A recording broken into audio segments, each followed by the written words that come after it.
Bem-vindos ao The Debate, o nosso espaço para exploração rigorosa e o intercâmbio de múltiplas perspectivas sobre temas complexos. É um prazer estar aqui para mais essa análise. Hoje vamos colocar na mesa o Apple Watch Ultra 2. E não qualquer um, tá? Mas aquela versão tanque de guerra com a caixa de titânio de 49 milímetros e a pulseira Loop Trail preta. Ah, sim, um dispositivo que, por absolutamente todas as métricas físicas, não quer ser apenas um smartwatch. Ele tenta ser um manifesto de resistência atado ao seu pulso. Exato!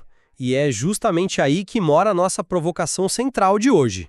O Apple Watch Ultra 2, que, bate na casa dos R$ 8.599, ele realmente justifica esse valor como uma ferramenta utilitária revolucionária? Ele é estritamente necessário para o desempenho atlético de ponta?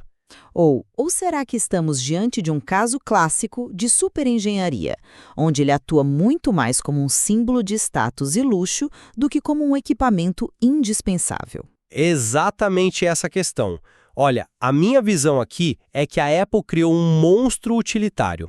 Eu vou defender que esse dispositivo é um triunfo absoluto da engenharia, entregando um nível de autonomia e de recursos que redefine o que é possível quando você está no meio do nada. É um ponto de vista interessante, mas eu venho de uma direção bem diferente. Eu vou argumentar que as especificações desse relógio excedem de forma avassaladora a utilidade prática para 99% das pessoas que o compram. Você acha? Com certeza. Para mim, ele mascara um produto de luxo sob esse véu de necessidade extrema, principalmente quando a gente coloca uma lupa e compara ele friamente com os modelos base da própria marca. Certo. Bom, para a gente começar a entender o Ultra 2, eu acho que precisamos isolar o que eu chamo de hardware de sobrevivência. Nós não estamos falando de um relógio inteligente comum que ganhou uma roupagem nova de metal, sabe? Nós estamos falando de um equipamento forjado em titânio aeroespacial. E por que o titânio importa? Não é pelo brilho, é por causa da relação peso-resistência que é absurda e também pela imunidade à corrosão em água salgada. Claro, o material é inegavelmente robusto. Eu não discuto a qualidade do titânio. Mas vai muito além do material. Pensa no GPS de dupla frequência. Ele não usa só a banda L1 padrão, que é aquela que costuma bater nos prédios altos de uma cidade ou nas copas densas de árvores em uma trilha. Aquela que cria o caminho fantasma no mapa. Exatamente, que faz parecer que você atravessou paredes. O Ultra 2 usa a banda L5 em conjunto. O relógio compara essas duas frequências em tempo real para filtrar a interferência. E quando você junta isso a uma bateria de 36 horas, que bate 72 horas no modo pouca energia, a gente sai do panfleto de marketing. Entendo. Isso é ferramenta empírica.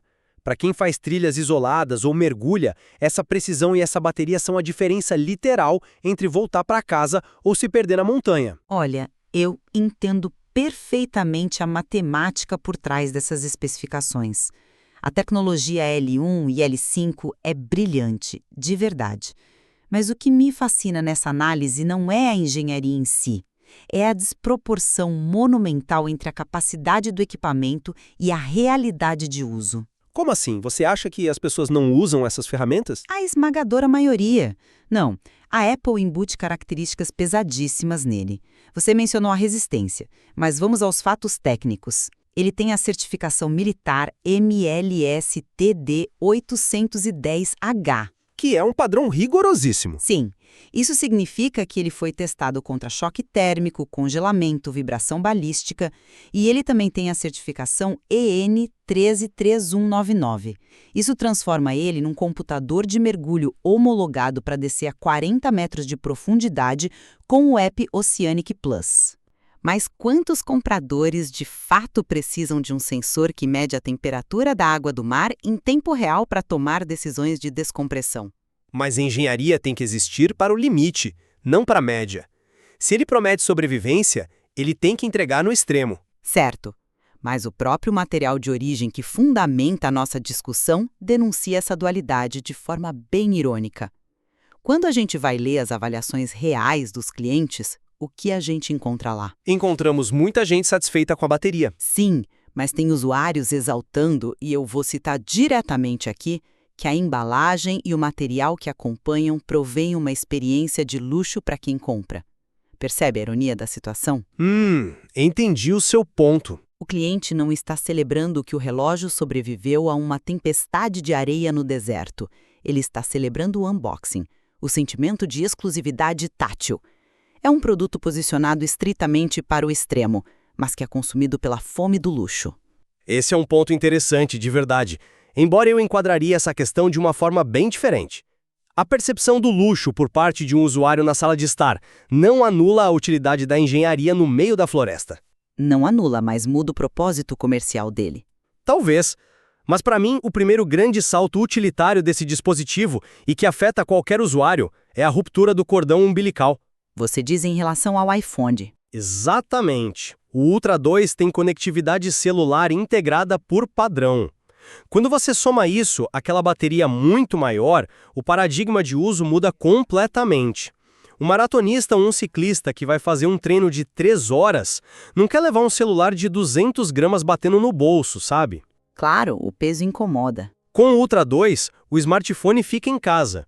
Você tem mapas offline renderizados na tela, streaming de música direto para o fone de ouvido e, o mais importante, você pode fazer uma chamada de emergência do seu pulso no meio de uma rodovia deserta. Mas espera aí.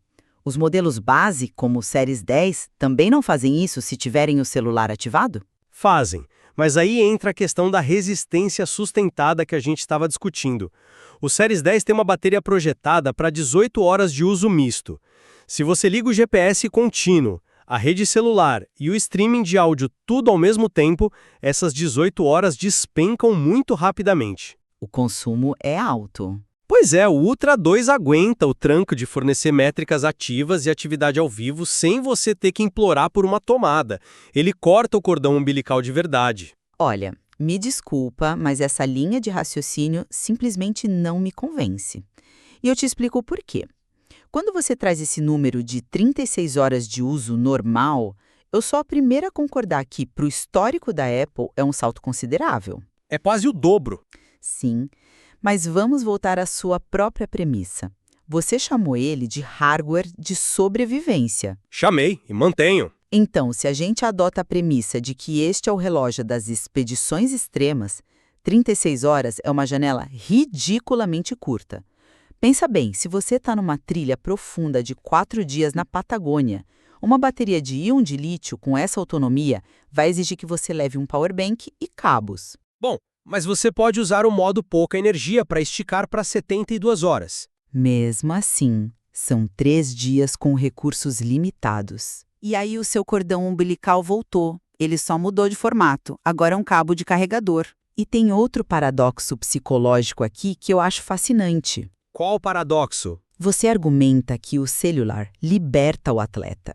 Mas manter uma antena LTE buscando sinal ativamente no meio do mato não vai contra o próprio conceito de isolamento? A ideia de ir para a natureza não é justamente a imersão?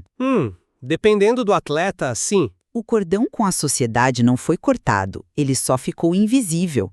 A pessoa continua recebendo notificação de e-mail e chamada num ambiente onde o silêncio absoluto deveria ser a regra. Eu entendo perfeitamente por que você vê dessa forma, de verdade.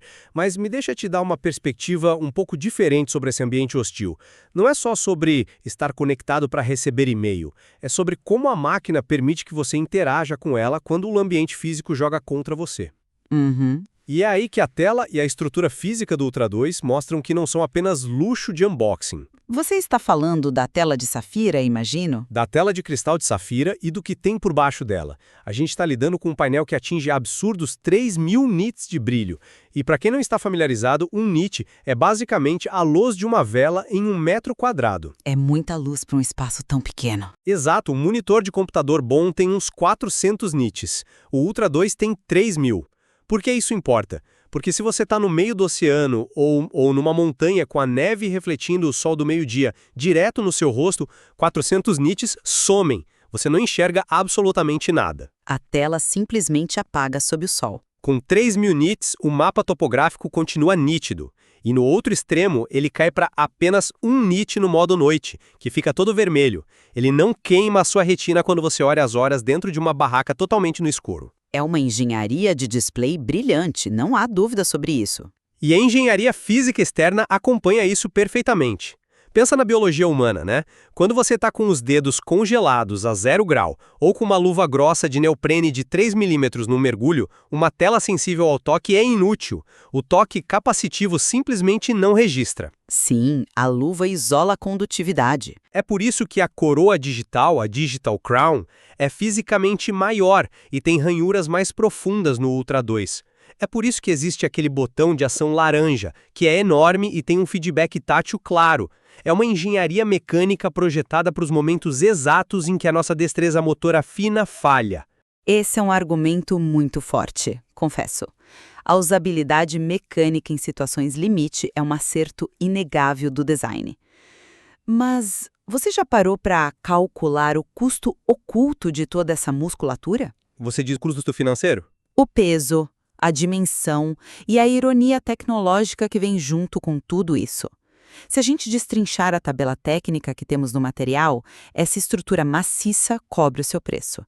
Na ergonomia, o Ultra 2 tem 14,4 milímetros de espessura e pesa mais de 61 gramas. É um relógio robusto. Muito robusto. Para efeito de comparação, o Series 10 tem só 9,7 milímetros. Para um corredor de rua que contabiliza cada grama do tênis, ou para alguém usando o relógio no dia a dia, trabalhando num notebook digitando, o Ultra 2 é um trambolho ergonômico. Mas a espessura acomoda a bateria maior e a proteção da tela plana. É um sacrifício consciente pela durabilidade. É um sacrifício, sim. Mas aqui a gente chega no detalhe da tabela de especificações que eu acho absolutamente fascinante e que o marketing quase consegue esconder debaixo desse brilho todo da tela de safira. A Apple posiciona o Ultra 2 como dispositivo definitivo, certo? O ápice da tecnologia deles. Sim, o topo de linha. No entanto, qual é o cérebro dele? Ele roda no S9 SiP. Certo, o chip S9. Agora, olha para o Apple Watch Series 10. Um relógio consideravelmente mais barato, que não tem nenhuma pretensão de ser militar ou de descer a 40 metros. O Series 10 já é equipado com o chip de geração seguinte, o S10 SiP. Entendi onde você quer chegar. A minha pergunta para você é: faz sentido o dispositivo mais extremo, caro e definitivo da marca ter um processador de geração anterior ao seu irmão menor e mais barato?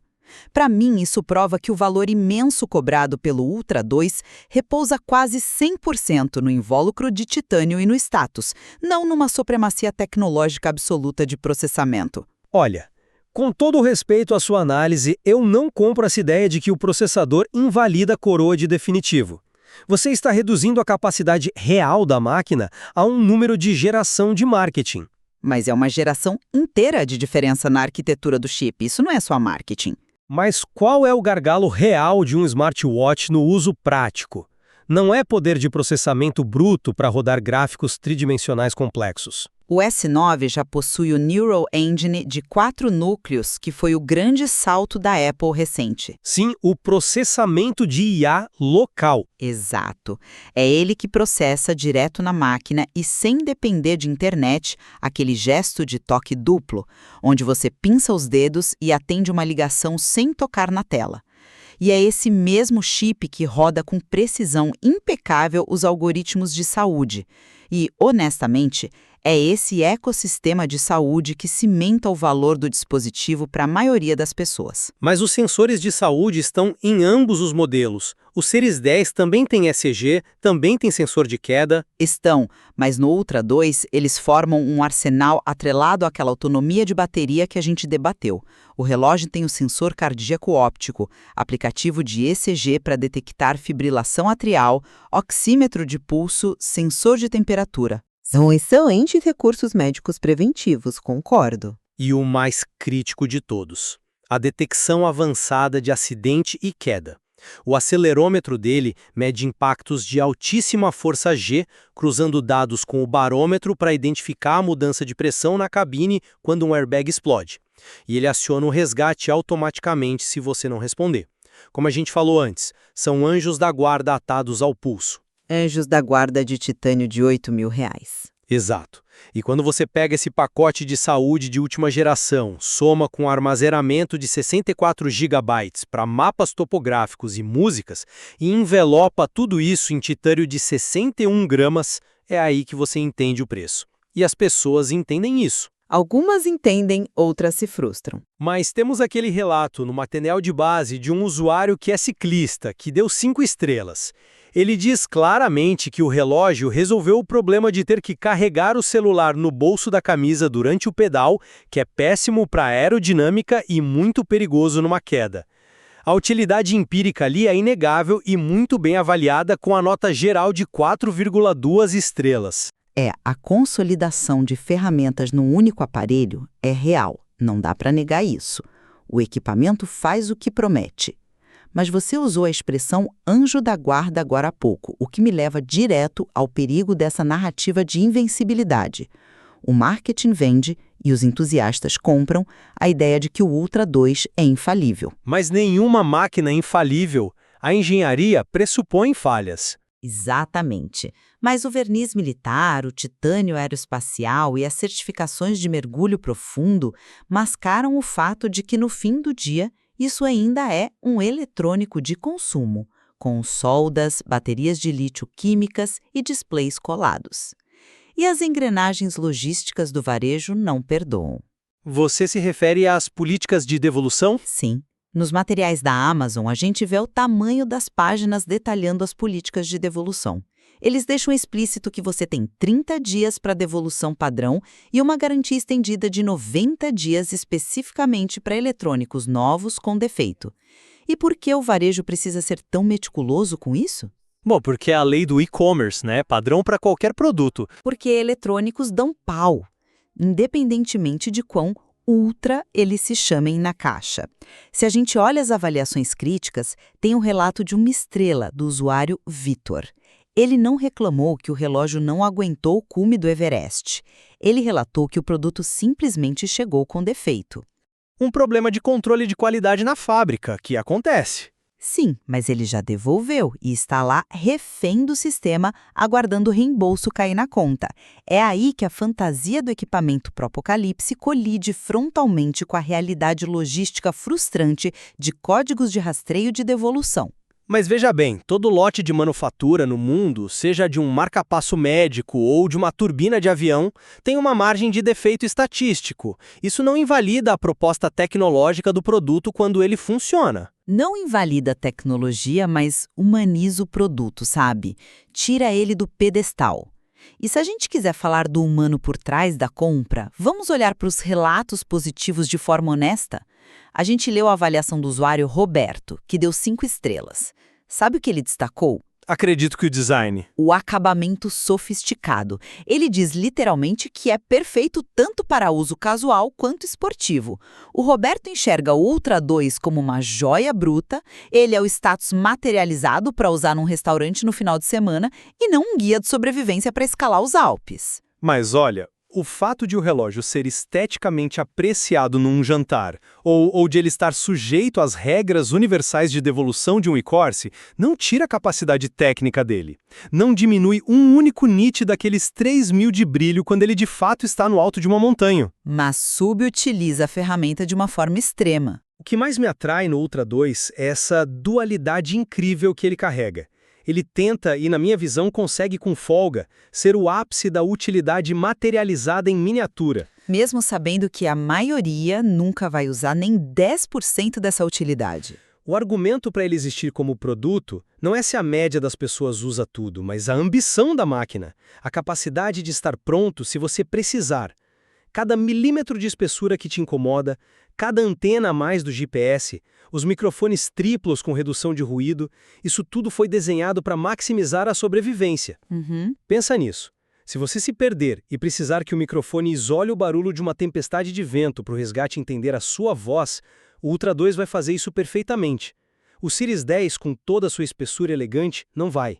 Ele é luxuoso, sim, mas é um luxo que é inteiramente derivado da competência absoluta dele. Eu compreendo perfeitamente a sedução que essa capacidade ociosa exerce sobre nós. É da natureza humana, sabe? Nós compramos jipes blindados com tração nas 4 rodas para buscar as crianças na escola na cidade. Nós compramos carros esportivos que chegam a 300 km por hora para andar numa estrada com limite de 100. Nós somos obcecados por estocar potencial. É uma forma de garantir segurança técnica mental. Exatamente.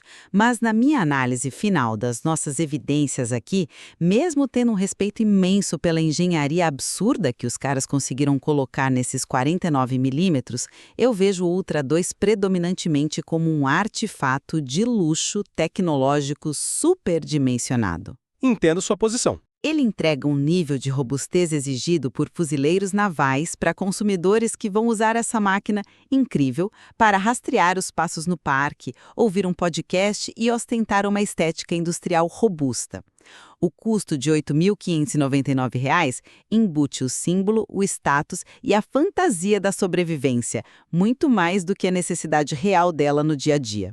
É inegável que quando cruzamos o que o hardware é capaz de fazer de forma autônoma e brilhante, com os reais motivos psicológicos que levam as pessoas a comprarem, a gente esbarra num mosaico bem complexo. A gente começou essa conversa dissecando tabelas de especificações super técnicas, né? Chips S9, Control S10, frequências de satélite. Sim, e passamos por logísticas de devolução de 90 dias da Amazon. Exato, e terminamos discutindo o comportamento humano puro. E acho que essa análise revela o estado da arte do que nós somos capazes de fabricar, mas também revela muito sobre os desejos irracionais que impulsionam o consumo. Sem dúvida nenhuma, existe uma tensão permanente entre querer ter a ferramenta perfeita e apenas desejar a aura que essa perfeição projeta na gente. É um debate que força a gente a repensar a nossa relação de dependência com essas máquinas atadas aos nossos pulsos. E talvez a resposta para essa tensão dependa, no fim das contas, de quem exatamente está fechando a fivela do relógio no pulso hoje de manhã.